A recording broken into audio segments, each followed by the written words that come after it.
was definitely like some point in time when interacting with like the teachers or Chinese natives, when there's like different clashes of different like mindsets, I guess, especially as like a female, they don't really like I don't know if you could like say it in this way, like they don't expect much from females. Like one example would be when we were like sharing what we wanted to do after graduation, and like the person in front of me um he was a junior at the time, and he was like, yeah, I want to go into like some like finance or something like that.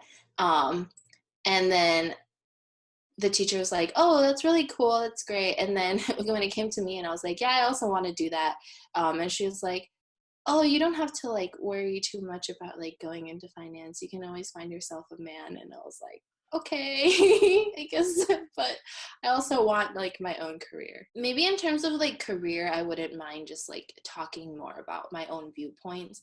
But in terms of like political ideas, I try to like stay away from that because I feel like a lot of Chinese natives, maybe especially the older generation, they're very passionate about their country and they're very patriotic towards the country. So if you like say anything negative, they take it as like a personal offense, even though what you're trying to do is just have like a like a conversation with them, just like to share your viewpoints and what your like ideas are about the topic.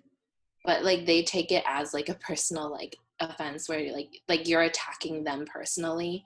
And so I try to stay away from like politics especially.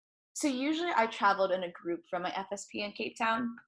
And so I was surrounded by like these like tall, big, like white men and black men. And so like people didn't really ever like talk to me or like mess with me or anything, or like essentially like like wolf whistles or anything like that. But my cousin visited. She was actually just happened to be studying abroad in Stellenbosch, which is like 30 minutes away from Cape Town, like another town, like another city, maybe an hour. But anyway, so she would visit me sometimes because there's more to do in Cape Town than there is in Stellenbosch. It's like essentially like a college town. So she and I would sometimes go out just alone, like go wander some streets, like get food, etc.